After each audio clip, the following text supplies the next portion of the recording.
Favorite subject, extended events. So is it team extended events or Yeah, team XE, team extended events. You team bet. XE? Right. So it's all yours, Grant. Take it away. Okay, well, let's get going then. All right, so the topic today is we're going to talk about how to effectively use extended events because sadly, they're not intuitive. They're great, they're wonderful, I love them, but they're not intuitive. So we do have to actually kind of spend a little time talking about them. We're going to talk about how to set them up, and there's a nice little GUI, and there's also T-SQL. We're going to talk about how to use the live data window, which is the tool. It's amazing. And we're going to talk about a couple of ways that you can put them to work. We're going to just go through all that stuff. And I already said this when we were getting going, but please don't hesitate to send me questions through the chat window. I've got it up on my screen. I'll keep an eye on it. And so if questions come up as we go along, go ahead and throw them in there. Comments, usually I say, you can throw money. That always works, but probably can't do that virtually as well. So don't do that. For those who don't know, my name is Grant Fritchey. I work for Redgate Software. I'm a Microsoft MVP. I'm an AWS community builder, and this is my contact information. If you want to get in touch with me after today because you have questions, please do so. I don't put up about me slides as such because no one cares. Honestly, no one really cares. They just want to know where to go to get information, and so I try to share that. I have been doing query tuning and all that kind of fun stuff for a very long time. Published books, but again, none of that really matters. What we really need to know are let's get some information out there. And so let's do that. And if you do have questions after today, don't hesitate to reach out. That's my email address directly to me, nobody else. So you can get in touch. Okay, cool. Now, why am I talking about extended events? I mean, after all, we have Profiler. We don't need this thing. But the thing is that there's a whole bunch of different reasons why we need to do it. First off, when they built extended events in 2008, well, they probably built it prior to 2008. It was initially released in 2008. They built it directly into the new SQL Server engine. They added it at the code level. So extended events is built into SQL Server. Profiler and Trace, which everyone is probably very familiar with, are bolted onto the side. They are not a fundamental aspect of the engine itself. Extended events are. And because of that fundamental code change, extended events are more efficient. They cost less to capture the same material.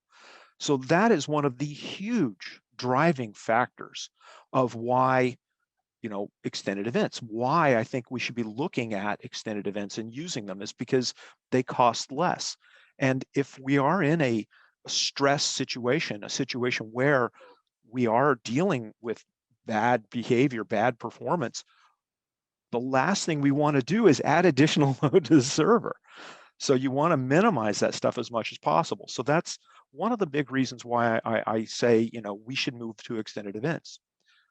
Another reason, starting in 2008, no new features were given trace events.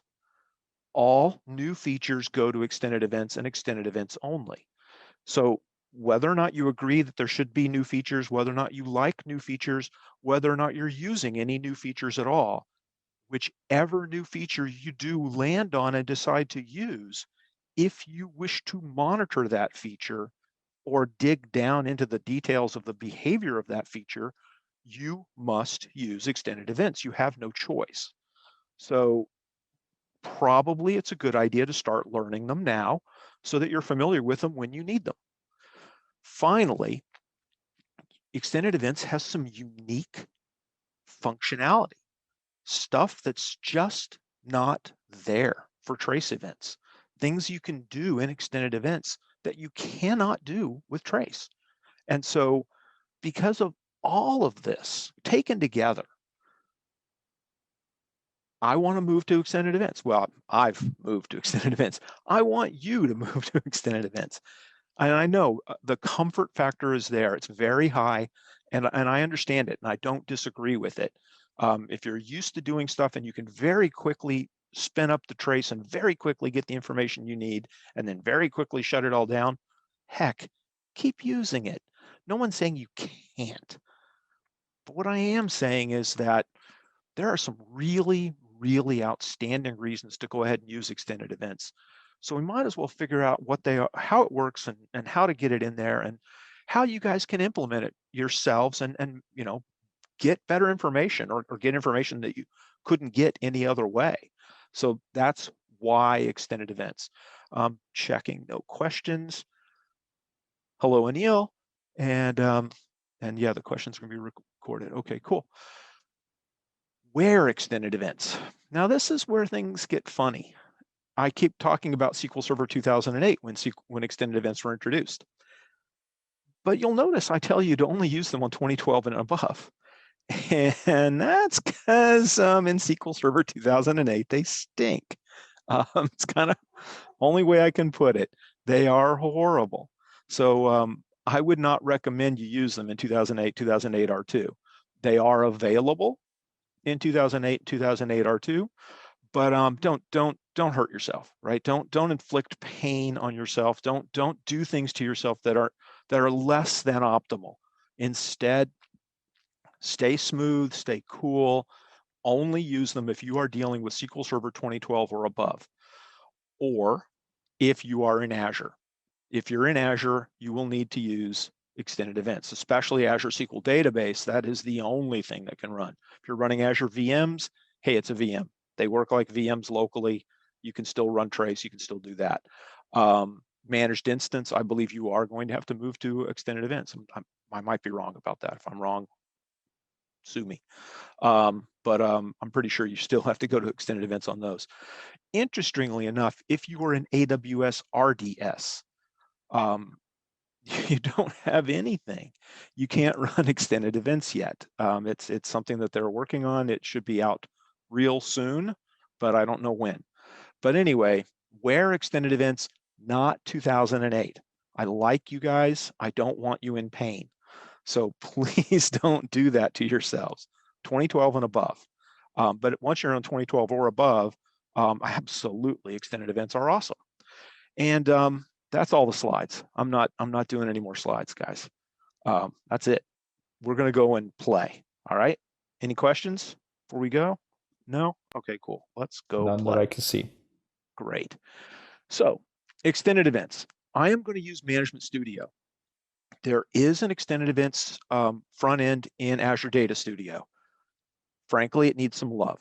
That's the one thing I will say. It's there, it's functional, but it could use a little more love. So if you want to get in there and use that, you can. I'm not going to show you how to use it today, just because this has a lot more functionality, and it will give you a much richer, more enjoyable experience. So I recommend this, but you can do the other as well. As far as it goes, let's go down here and look at our sessions. Now there is a new session wizard. Don't bother. I will show you the one thing that's in the new session wizard that you will not get anywhere else. It's a sophisticated piece of technology, and there it is. Can you guys see it? That's it. That's the only thing that you're going to get here that you don't get anywhere else is the next button. So we're just going to skip that, and we're just going to go to the new session window. Now, the new session window is a little bit cranky. I will not lie to you and try to tell you that this is some incredibly amazing, sophisticated piece of software that, you know, everyone should have in their house. It's not. It's a little bit of a pain in the bottom. It really is. But once you kind of understand how it works, it gets easy. So it's very, very simple. Now, the first thing we can do is we're going to give it a name. We're in GroupBy, right? Never type in demos. We can go in here and use a whole bunch of different, you know, templates. So you can just go in here and say, oh, well, all I really care about are locking. Cool. Create the locking template. Off you go. You can create that session, and you're good. You know, it's very simple. But let's say that we don't want one. Let's go blank. Now you have options. Obviously we can, go ahead and zoom in a little bit so you guys can see it. Start the session at server startup, start it immediately after, and then watch live data if we want to. And then there's this other thing called causality tracking. We may or may not get fully into the causality tracking demo today. We'll see how things go. I'm going to keep an eye on the time. I will try to, I promise, just because the causality tracking is wicked cool and very, very useful. But one point I will add about causality tracking, it does add overhead. There's some additional overhead associated with it. So a little caution in how and when and where we use it would be, always a good thing to think about. All right, so we don't have a next button. So what we have to do instead is just click on the tabs over here. Oh, sorry, I do apologize. But come on, that's no big deal. What we need is a way to find our events quickly. Well, it's there. What do we think? Let's just do boring old query tuning. RPC oh, there it is. RPC complete. Now we click on it. There's RPC completed. Here is the information about it. We get all of the different fields and values that it collects, and we get a description of each of those fields and values. And all of them works the same way. Yes, is that hard to read? It is. So you can always expand it out, expand the window out, and take a look at it. You can even maximize the window if you want to, and that does make things a little easier in a lot of ways. So it's not, you've got flexibility, you've got control. So don't feel like that limited little scope view you first get is your only way to look at it. It's not. You can really get in here and look at it. There's a lot of stuff going on. Now let's clear this out. Go back to everything. Now you can see there's a lot of events, but let's talk about the way that they're laid out. What we have is we have categories. And so you can start to limit stuff by saying, well, don't select everything. Just show me, I don't know, information about backup and restore, so I can see what's going on for backup and restore. Just show me, column store information, so I can just see the column store types of events. So there's a lot of capability in here. Now we're going to go back to select all just because it makes things a little easier for me. We also have what are called channels, and we have what are called packages. Honestly, I never really sweat the packages. I don't go in there and mess with it so much. It does provide you some limiting and some filtering and stuff, and it's more an internals kind of thing. So I just don't worry about it, and I don't think that you ought to. I'm not trying to hide anything from anybody, but it's just not something that I worry about that much. The channels, on the other hand, there's one in here that you should know. It's by default disabled, and frankly, it's a good thing. These are debug events, and you can turn them on and you will get a whole slew of additional, oops, go on, what are you doing? Machine's acting funny. There we go. You'll get a whole slew of additional events, and you saw some new ones coming in. These are undocumented by Microsoft, and therefore, buyer beware, right? Your mileage may vary, all the caveats. Just add them all up, stack them all up, and be cautious. In fact, some of the debug events could cause your server to crash. So now you know. Be cautious about their use. But the basic idea here is pretty simple. Any given event that we want to look at, I mean, we can just pick up alter table update data. It's generally going to give us a description. Occurs when the alter table add column operation results in an update that affects every row. This event signals potentially expensive DDL statement. Cool. That's neat. And it gives you the object ID and the reason. Now, that's not enough information, but still, we've got some data in there. And the way it works is real simple. If we wanted to capture this, we clicked on the little right button over here, and it moves it from the left side to the right side of the screen. And so that's how we can go around picking stuff. Now I'm going to turn this back off. What we are going to do, though, is I'm going to go back up to general for 1 second, and I am going to add track events. And I'm going to add start the session. Now, the events I want to track in this case, I'm going to track, we'll do batch. And I can just type in batch, and it's going to show me all the different batches: SQL batch complete, SQL batch starting, SQL starting aggregate, SQL starting aggregate SDB, blah, blah, blah, blah, blah. We're just going to go again, nice, simple query tuning one. We're going to do SQL batch completed. And I also want compile. So compile, we're going to get string compile, SQL statement recompile. That's the one I want. Cool. And just for giggles, we're going to do RPC completed just in case. I don't think we'll actually capture any of these in the events I'm running today, but there it goes. So we've now added all three of these to my session, and these would be the things that are captured by the session. But there's a hidden set of behavior that we need to address and talk about. And that's right over here in the configure button, because it matters a lot. This is actually where a lot of the meat and potatoes occurs. A lot of the work is over here in the configure. Pick the events that you want, absolutely. But if you skip configure, you're going to be in trouble. So we want to go back to configure and make sure that we're doing things. So the first thing you should see is not the first thing they're showing us. This is one of the things where, like, I would argue all day with Microsoft, this should not be the first thing you see. The first thing you should see should either be the filter or the event fields, one or the other. They should be your first thing. The last thing you should see are these global fields, because this is where we run into danger.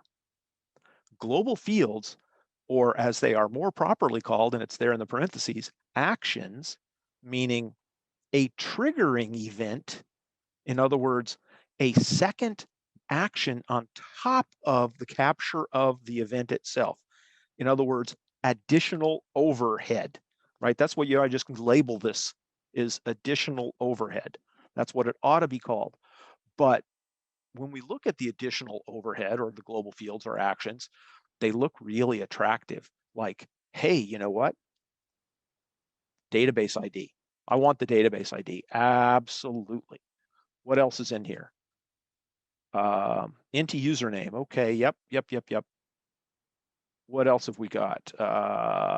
T-SQL stack. Well, yeah, gosh, we want the T-SQL stack. We need to see what, their queries they're running. Server principal name. Yeah, username, of course. Where is my favorite? Yeah, the query hash and the query plan hash. Awesome. So now we've added a whole bunch of overhead to my session. Let's not do any of these. And part of the reason I'm saying that is because let's go over and look at the event fields. SQL batch completed, batch text, CPU, row count, spills, all this great information. It doesn't show the database, but so we could, if we wanted to, add the database ID, but we don't have to add the database ID. Also, by the way, you'll notice over here on the left, this little number says 7. These two little numbers say 0. What's going on? Well, I added these things only to one of my sessions. You have to select them all and then start saying, okay, well, wait a minute, do we want to add things or not? Because otherwise what we're getting is only for one session. But it does mean that if you want to add stuff to one session and not another, you can take that control and do that. Cool. Someone says they're only seeing one thing. If you maximize the window, do you only see one thing? Try that. Because like I said, this window is a little, like I said at the very beginning, extended events just are a little bit odd in the way they behave, and the GUIs are not quite flawless and all that fun stuff. So can you use these? Yes. Should you use these? Yes. Should you willy-nilly go in there and plaster your sessions with these? No. Be very judicious again in picking and choosing which ones you should use. Some of them, like database ID, are practically benign. They probably have no overhead associated because the database ID is probably built right in to any other types of captures going on, and you can use them. But say throwing in transaction sequence numbers or worker address or any of those things, could that add some additional overhead? Yes. So you'll get that stuff. All right, so next up, and this is where things get really important. Extended events are amazing. Extended events are wonderful. Extended events are awesome. And one of the most awesome things about extended events is filtering. The way trace works is you tell it, hey, capture RPC completed. Oh, and by the way, only capture it for object ID 42. So trace goes, awesome, object ID 42, I've got your back, no problem. And the way it works is it captures every single RPC complete event. It uses up the memory, it uses up the CPU, and it does whatever IO it has to do in capturing that stuff. And then it looks at it and says, are you ID 42? No, okay. And then throws it away. Are you ID 42? No, throws away. Are you ID 42? No, throws it away. Extended events, on the other hand, filters at execution. Object ID 42, this is what we want to capture RPC completed for. Okay, is this our object ID 42? No, don't capture the event. Again, reducing the overhead radically. So my strong recommendation when we start to use this is that you do in fact filter, because filtering here is effective. Filtering here reduces your overhead. So I almost always, instead of just capturing everything for everything, minimum, I will go over here and start adding filters. So one of the filters I might add is, say, database. Now we can go with database name, nice and easy way to do it. And you'll notice I did not select that in my actions, but it's still available to me from a filtering standpoint. So I don't have to actually move that data around database name, but I can use it for filtering. So it's a nice, simple way to do it. Could you filter on database ID? Yeah. One trick is that the more restrictive filter should always be first. So if you have multiple filters, if we're going to do it, an and or clause and add another thing, make sure that you add those in. And if you want to, like I do right now, remove these filters, you just hit the delete key on the one that's highlighted and it should go away. There we go. All right, so for name, we will go with Adventure Works. There we go. And you do have equal, greater than, less than, equal to, or greater than, less than, equal to Unicode string, greater than Unicode string, less than, contains, like, so you can get in there and really do a lot of different kinds of filtering to make it very precise. I would definitely do this. And the way this works too is similar to the global actions. We could filter by only one of these, or we can filter by all of them. And you'll notice right over here on the left, as we add and subtract those things, it will show you which ones have actions, which ones have filters. It doesn't show you what the filters are. You would still have to go in and select each one or select them as a group to see the filters, but you can.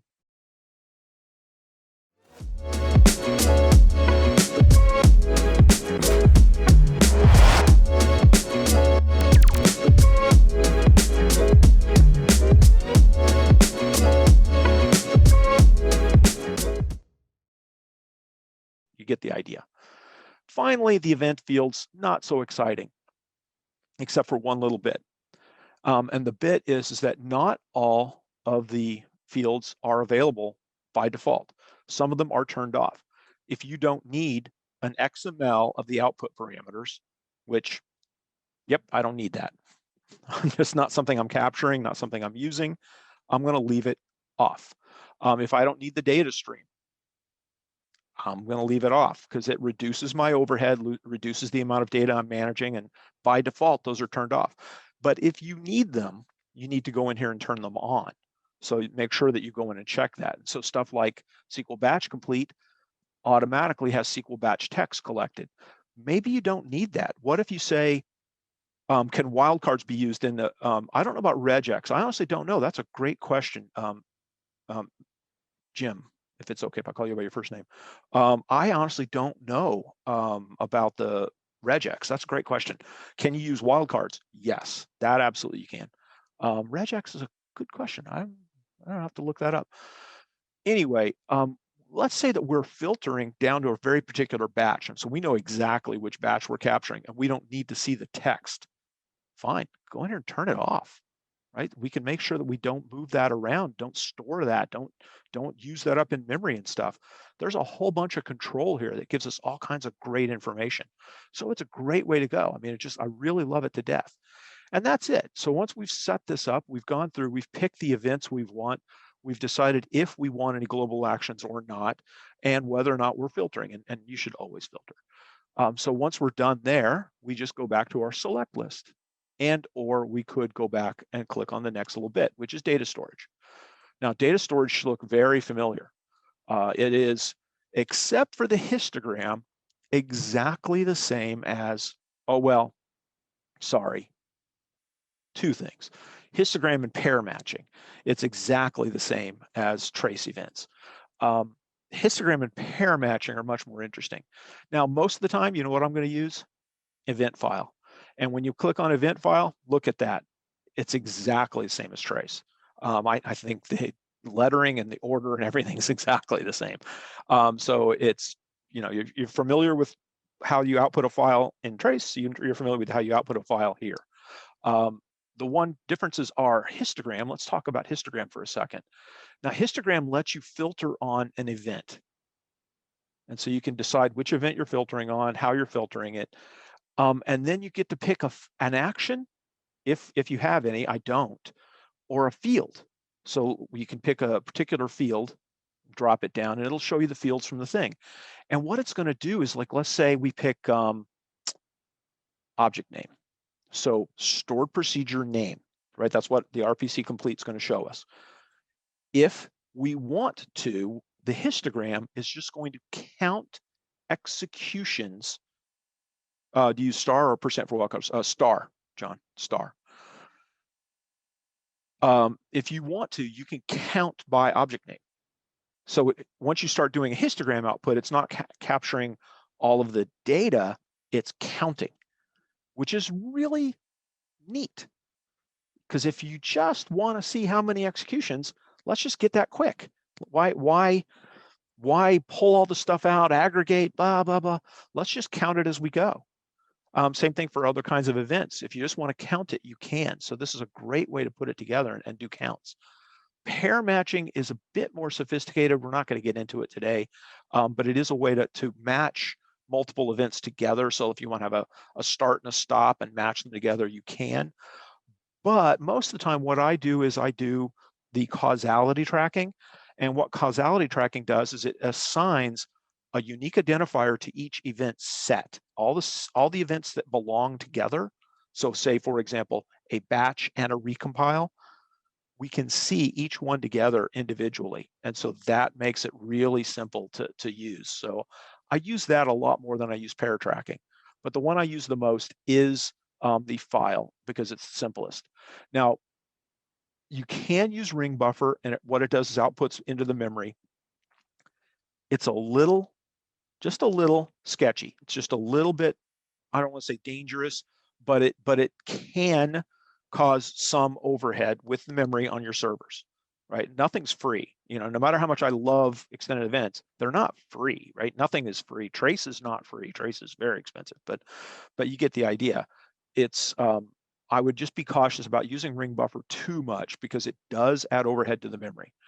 But otherwise, generally, I just output to the file, decide how many I want to keep, if I want to roll over, and all that fun stuff. Finally, there's advanced. And frankly, I don't use this at all. I never go in here.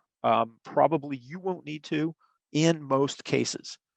But in some cases, you may want to go in here and say, look, instead of single event loss, let's go to multiple event loss, meaning this thing will acknowledge that if it's, man, there's a lot of pressure going on, there's a lot of CPU use, there's a lot of memory use, I'm not going to try to capture everything. Now, the single event loss will lose the occasional event.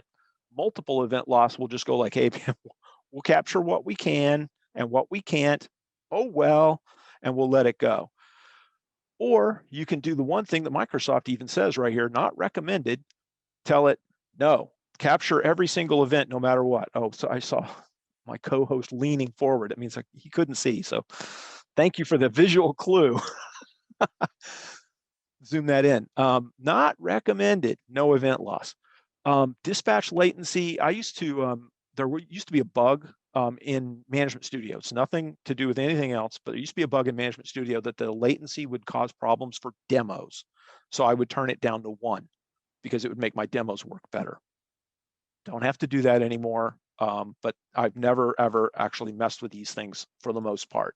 And you won't have to either for the most part. Let's go back to a single, make sure I haven't changed anything. Cool. Once you're all done, you click OK. Now, here's another thing I love about extended events. Let's look over here. Now, I have a whole bunch of them that I've put together in various places at various times. Different things that I've been testing, stuff I'm looking at, things I'm playing with. And what I love about extended events, and I truly do love this bit, is that the sessions that I create are stored with my server, and I can turn them on or off. It is not the old days where you had to go to trace and get that, what is it? Row 42, column 3, row 42, column 4, row 42, column 5. God awful T-SQL script, and then run that T-SQL script everywhere to create the event. And then if the server reboots, if there's a failover, you have to recreate it again, recreate it again, recreate it again. Nope. I can go in here and I could say, you know what? I want to look at prepared statements and prepared statements only today. So let's go in and I'm going to zoom out just so it behaves right. Right click and say start session. And so now it's capturing the most costly statements. Woo! Or when I'm done, I just turn it off. Yay! Now, one other bit. If you're using the latest Management Studio, I've heard someone say, well, trace events, it's just click, click, boom, I've got data. All right, fine. Click, double click, boom, I've got data. Just so you know, it's right there. You can just immediately start seeing queries.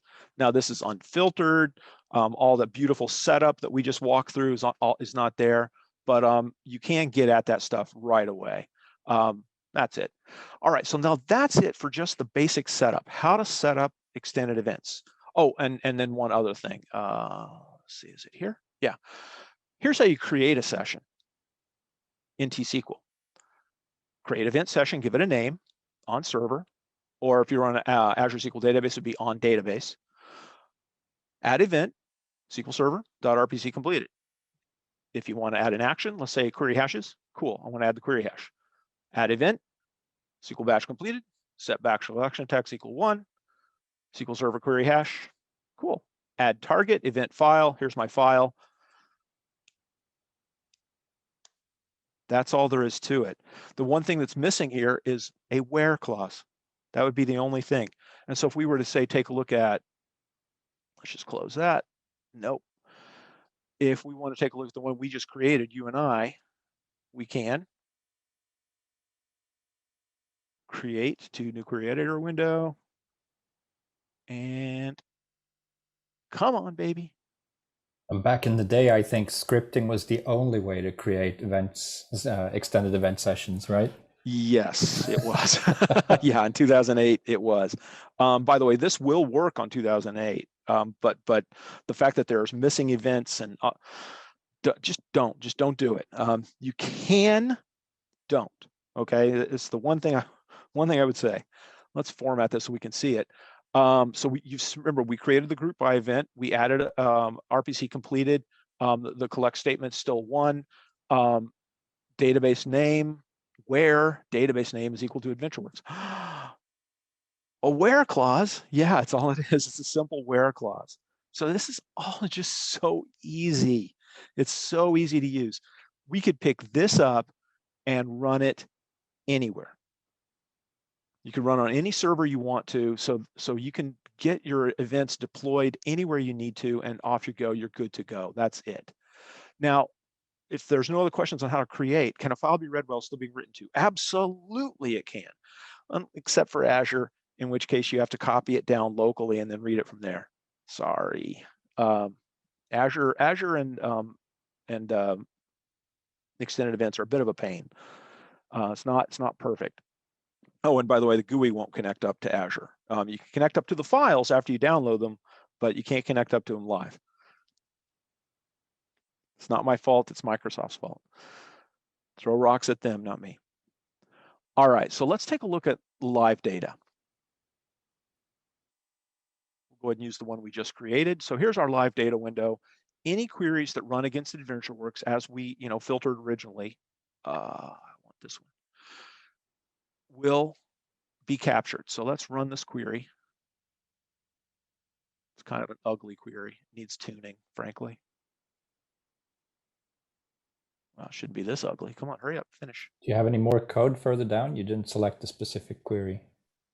No, oh, yeah, okay, there is code further down. I'm an idiot. That was a mistake. There we go. Hey, look at that.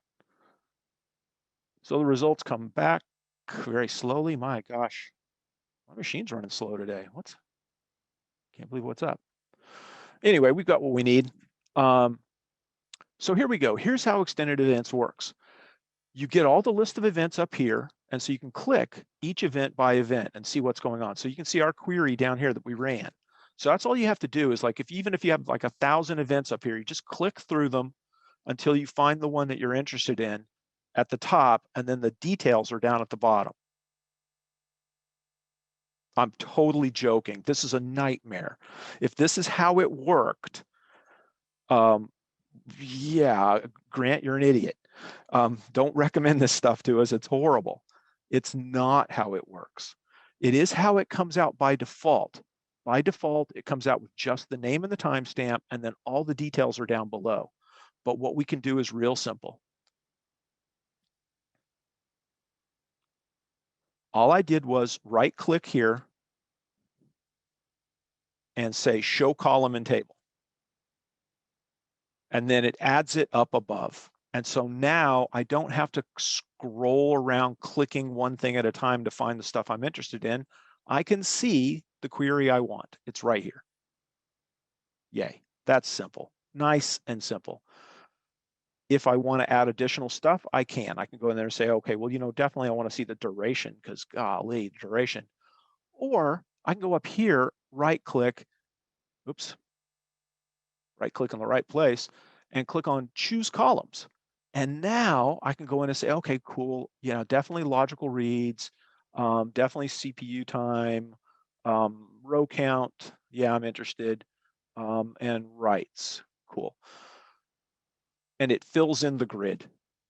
Awesome, that's great. So now it's much easier to work with. All right, well, let's close it. Oh, wait, no, hang on. I'm not done demoing it. Hang on. Sorry, I apologize for that. Let's go back to watch live data. Oh, look, it remembered every column I selected.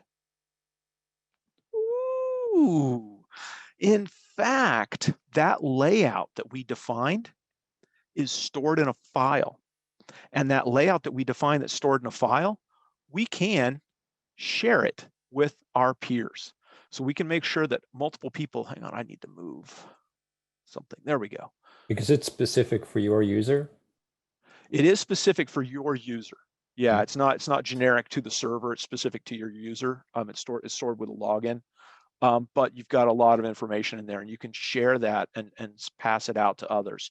So we can share this same setup so that multiple people get the same thing. I believe,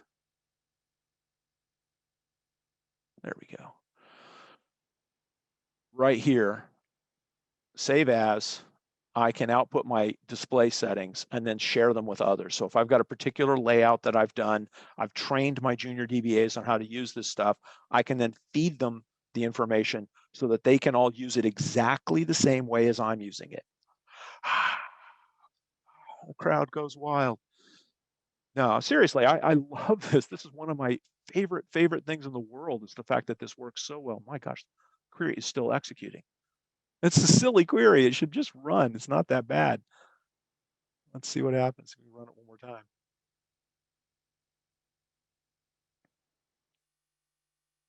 Wow, I don't know what's going on with my machine. Oh, Blocking possibly. Hang issue? on. All right. I forgot. I had set up some deadlock demos. It might be blocking. Let me just roll back this transaction. I'll bet that clears it all out. There it goes. Yep. Sorry Here's your about that. problem right there. Yeah, there is your problem right there.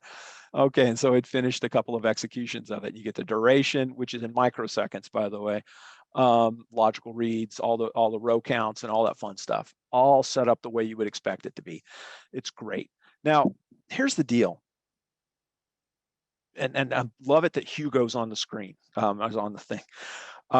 When I was running my query tuning, when we were working on the execution plans book, and in the book, I would say this query took on average 52 seconds.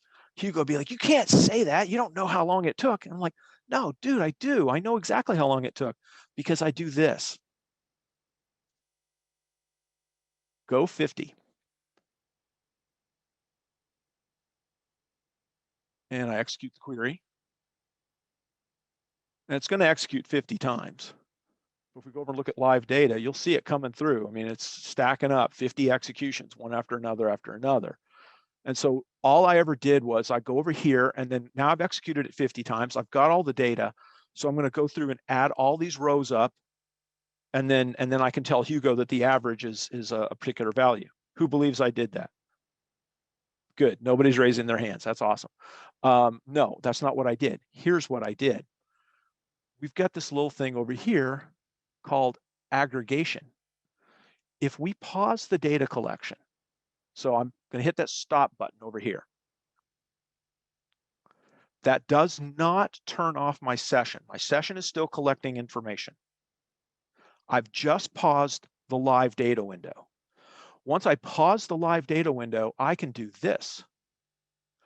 Let's group by, I don't know. Well, let's group by batch texts, for example. Okay. Any of the columns that are in the top of the screen, I can then group by. Let me zoom in a little bit so you guys can see it. So I can group by those things. I'll click OK. And now it gathers up each of the different things. We've only run a few queries. And so you can see there were 3 executions of this. There were 52 executions of that, right? And there's 1 execution here. Cool. So now I've got it all grouped up, and this makes it easier now. So because I can go in here and gather up all the, no one believes I'm still doing that, right? No, I'm not going to do that. What I'm going to do is I'm going to go to aggregation, and then I'm going to say duration average.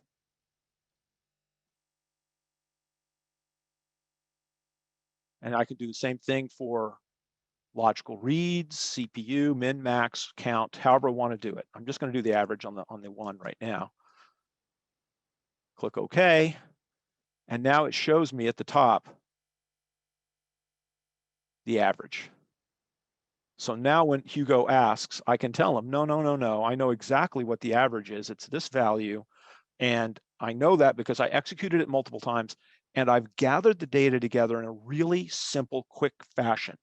Now, is this going to work for everyone in every situation? No. If you've got gigantic millions of executions, not 52, but 52 million, is this GUI going to work real well for that? Probably not. It's probably going to slow you down and cause some issues. But if you're doing development and testing and validation and stuff, the kind of stuff that I'm showing right now, is this GUI going to work for you? Oh gosh, yes, it's going to work for you. It's going to work for you great because it's real simple, real quick. Give me averages, get me min, get me max, and show them to me right now. And it does it all on the fly. Now you could do the same thing in Trace, right? You can do the same thing in Trace. All you do is output the file, then run it through a clean process to clean out the text so that you can group it up together on a good way, and then spit that out into a database and then run queries against it. So, in about half an hour or so, you can do what I've done in about 30 seconds. Okay, I'm going to go with the 30-second thing. I'm lazy. Can you just do PowerShell? Yeah, you could just do PowerShell too. You can actually run it through PowerShell. By the way, I don't know if anybody's doing a DBA Tools demo today, but DBA Tools has a built-in thing for reading extended events so that you can avoid the XML. Woohoo! I love avoiding XML. I hate XML. And yes, by the way, all extended event output is to XML. My apologies, but the reason I go to this live data window is so that I can avoid the XML. It's my big reason for doing it. So let's restart our data collection. Now, here's the one deal.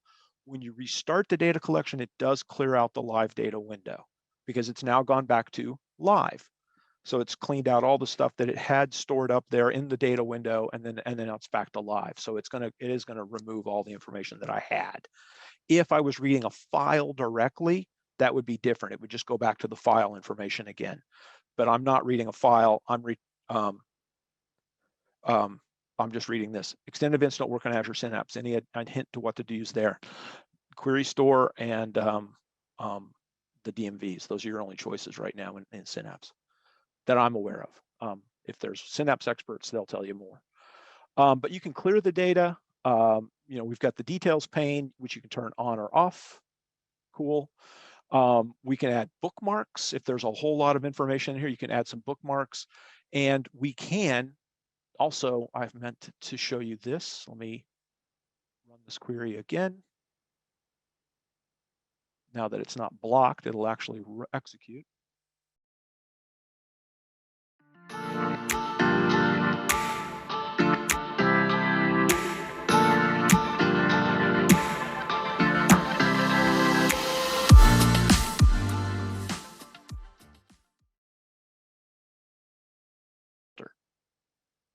So let's do filter. We're going to pick a field. We'll pick on batch text. There it is. Cool. Batch text. And again, it's the same list as before. And we can do contains. And we will look for add SPID.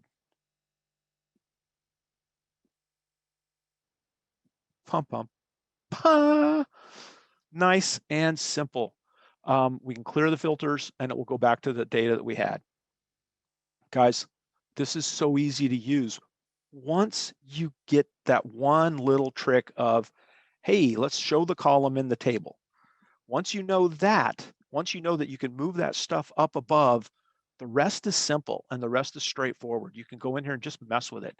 There's also a column for choosing columns from the tool tab. And then obviously you can open recent, save as on the stuff. I love this thing. Any questions on this one right now? No, I have nothing in Slack. Yep, nothing. Oh, Slack too. Okay, cool. I didn't know we were in Slack as well. We're everywhere. We are in all the things. Cool. All right. Well, that's pretty much all the demo I had today. No, I'm kidding. I got more. Don't worry. In fact, we could go way over an hour if you want, but I see we got about 10 minutes left. No problem. Let's talk about other stuff. Let's talk about automated stuff. Let's talk about stuff that may not know what's going on right now.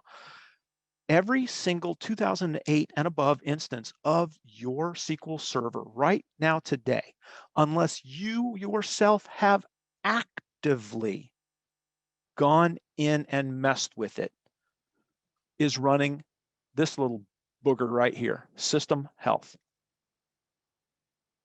They're all running right now. And we can take a look at the properties. And I do see there is a question, and I'll answer that in a bit. We can take a look at the properties for extended events, for system health. God, the machine is running slow. It is set up to start up the session on startup. So every time the machine reboots, this restarts. The events it's capturing a ton of events. CLR allocation failures, schedule monitor, wait info external, XML deadlock. What? Yeah, the XML deadlock report is being captured automatically through extended events inside of system health on all of your machines. Who here This is still the good old default trace, right? It's similar, Sort of. but it's not the same. Yeah, it's not the same as default trace. Sadly, default trace actually does a couple of things this doesn't. You can get to them. Default trace doesn't have any, there's no functionality in default trace you can't get to here, but this doesn't have it automatically. There's a couple of extra things that it has that this doesn't. But you could go in if you wanted to, go in and edit it and update it. I don't know that I would recommend doing that, only because Microsoft will rewrite that on their own. And so if you edit it, it may get overwritten. So I would, I wouldn't do that mess. But like, for example, weight info. Now, hang on, let's maximize this again so we can actually see everything. Weight info has got some filtering on it. Well, let's take a look at that filtering.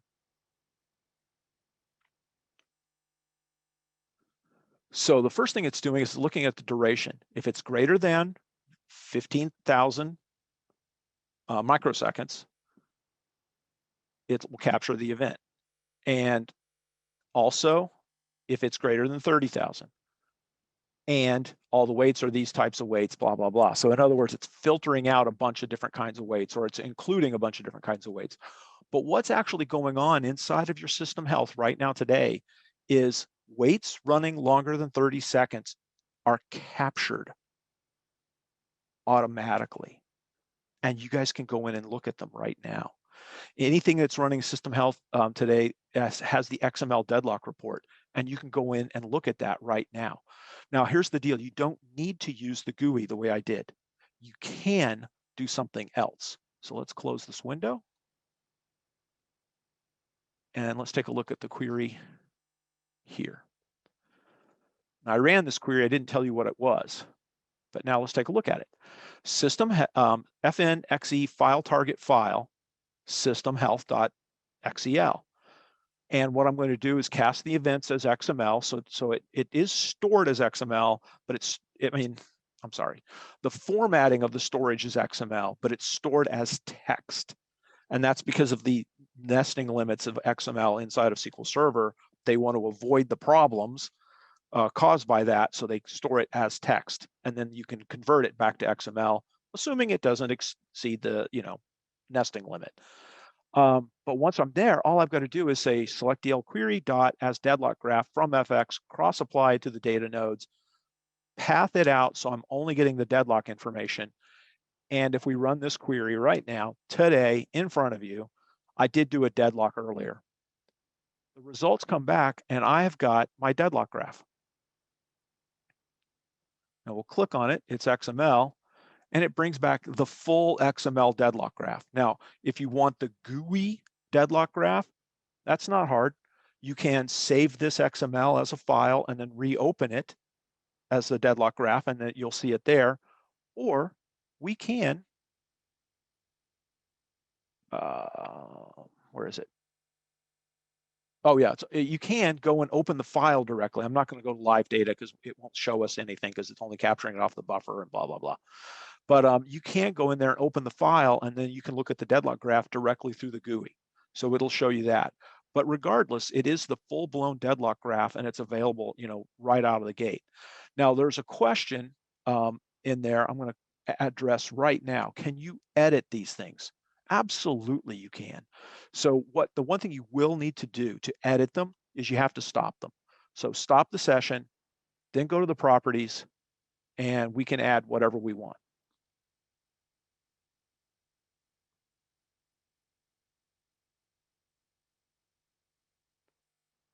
And from there, you do whatever you want to, save it and output it, and then you can use it again. Now I'm going to go ahead and restart the session, and we're going to get to the last thing I want to demo as fast as I can, because I promised you I'd show you the Our next speaker is at the top of the hour, so we have like a half an hour just to show sponsor slides if you want to draw over a couple of minutes. Okay, yeah, well, I'm not going to run over, especially because everybody, if they've scheduled an hour, I want to give them all their full content in the hour. Totally. Let's just do this. Let's drop a bomb.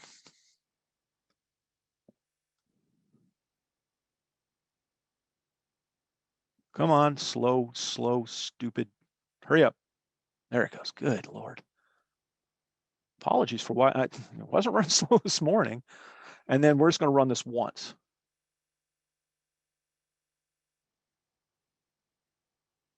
And what we should see. Oh, it didn't do the recompile. Come on. Okay, let's try it again. Hang on.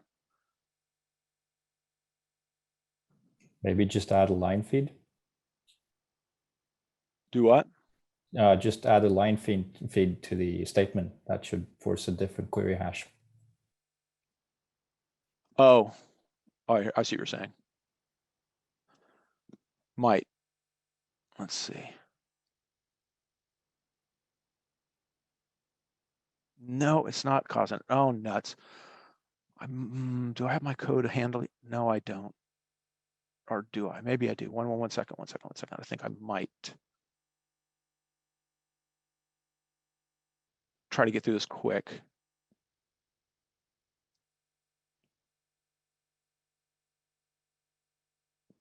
Let's see if this works. Oh, someone says your live data is on pause.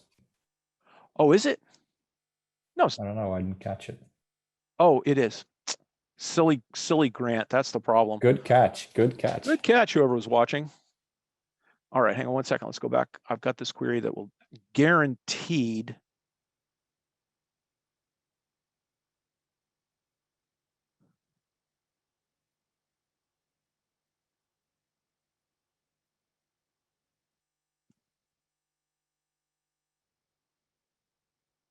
This will guarantee cause a recompile. We can get in this real fast.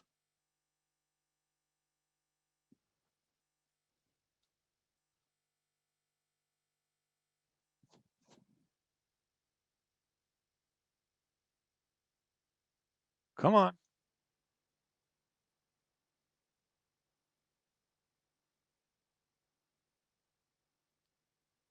Hurry up. Recompile, you silly thing.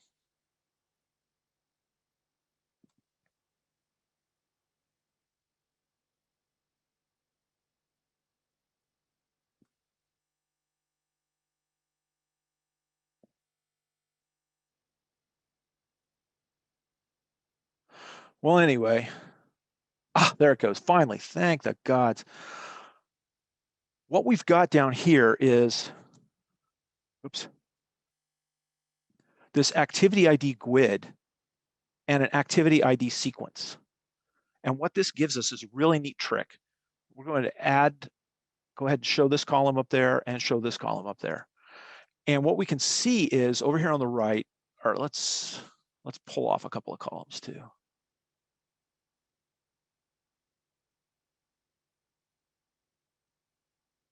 We don't need row count. We don't need writes.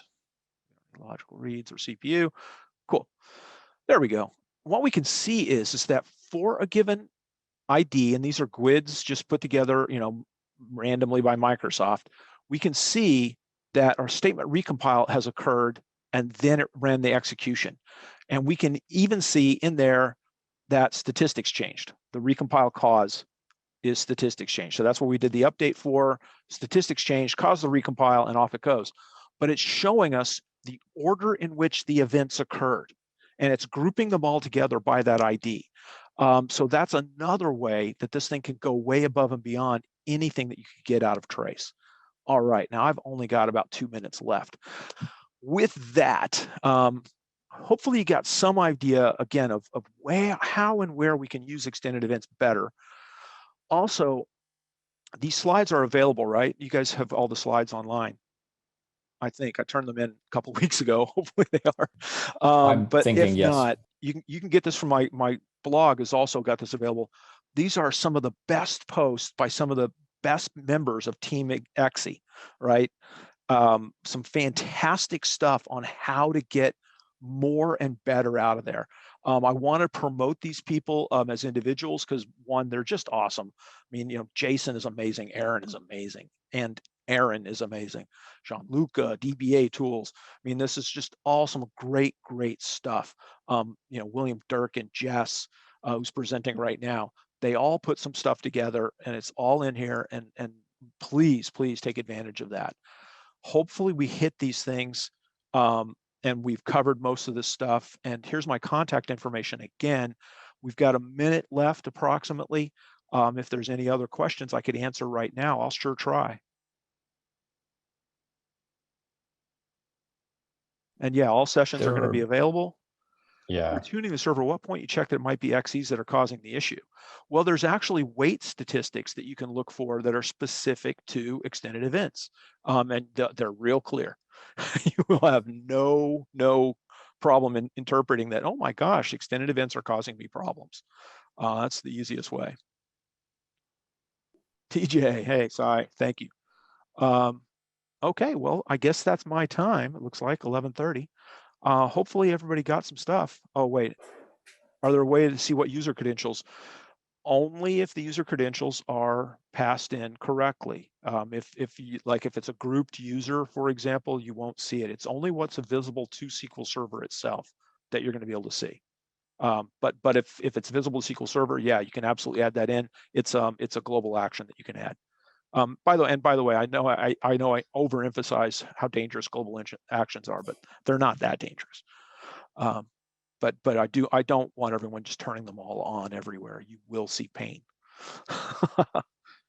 I've been using extended events for quite some time, particularly since the versions of Management Studio where you can just double click and open a new session.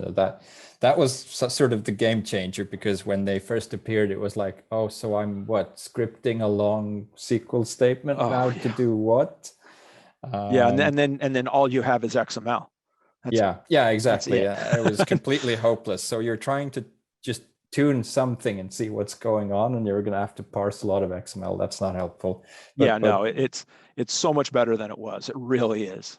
Yeah, having that live data window.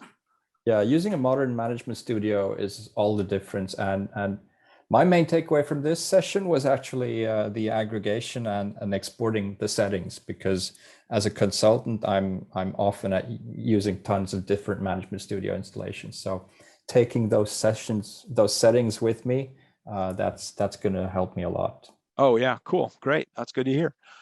All right, well, thanks a lot. You guys have a great day. Appreciate it. Have a good time. Thank you. And hey, stick around for the next session. I'm pretty sure I know who's the next session. She's going to be amazing. Yes. So Josephine Bush is going to talk about how to audit SQL Server for free, which is a subject that actually came up just a couple of days ago for me. I was like, no, you're going to need Enterprise Edition for that.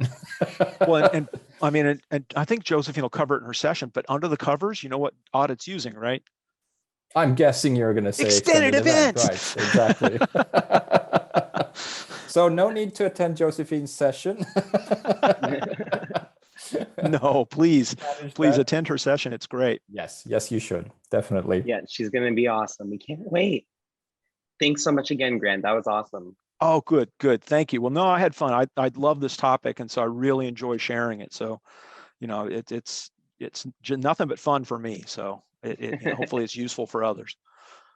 I'm sure it will be. Just last chance for Q&A if there's any stragglers on any questions for that. But I think sure.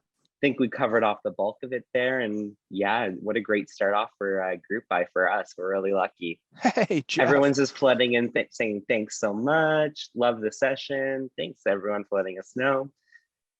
Yeah, I think appreciate the feedback very much. Jeff, there's a profiler person. Just saying. So we're gonna have a religious war here. Man, I'll say this publicly. It's on recording, I guess. Jeff's smarter than I am, so that probably says something about profiler over extended event use. But just saying. All right. Yeah, Jeff's actually going to be closing us out later too, as well. He's got his session about the black arts. Oh yeah. Yeah, we're gonna be able to check that one out. I'm looking forward to it. Awesome.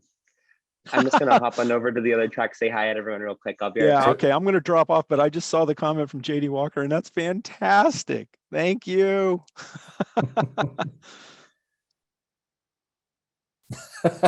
Yeah. So we're gonna have the religious war in chat. Yeah.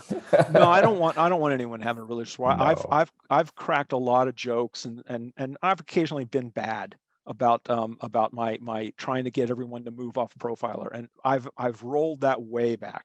Profiler is fine, right? It's it's not as good. But if you need something fast, then you know how to use it. I would just do it. I wouldn't even hesitate. I mean, I'm very much a creature of habit, and I've been using Profiler since forever. And but yeah, just double clicking the icon in Management Studio, and just there it is, and it's running. That's sort of what changes it for me. And up until this session, I've been sort of dragging all those columns up and rearranging the view every single time. Yeah. I'm going to stop doing that now. Right. Yeah. Well, I mean, it was funny thing was like, first time I started using extended events because of, what's his name? Oh God, works with SQL skills. Yeah, I'm I know old. who you mean. Oh Paul Randall. no, not Paul. No, his Jonathan. Yeah, Jonathan Cahias. Jonathan convinced me, right? He showed me a few things, and I was like, oh my God, yeah, okay, you're right. I'm wrong. I'm going to extended events. He didn't show me how to use the GUI properly. That's some hardcore. And so I was using it badly. I was looking at, I was clicking through the top until I found what I wanted, and then when look at the details. I think it was a year of doing it that way before I noticed, hey, what's that button do? Look, Grant, it's a simple T-SQL statement in 28 lines. How hard can it be, right? Yeah, I know, it was bad. But anyway. That's my favorite though, is when you realize how much time you've wasted on doing something one where you're like, oh my God, I was making my life so much harder for no reason. I know. Well, the what was it, the 2012 version of the book or the 2014 version of my query tuning book? It's got some bad graphics in it because I was like doing all these weird stuff which show off the extended events, and then the newer version, of course, and then the execution plans book. I'd figured it all out by that point, and so like, it was all nice and clean and and correct. Oh wow, the stupid stuff you do.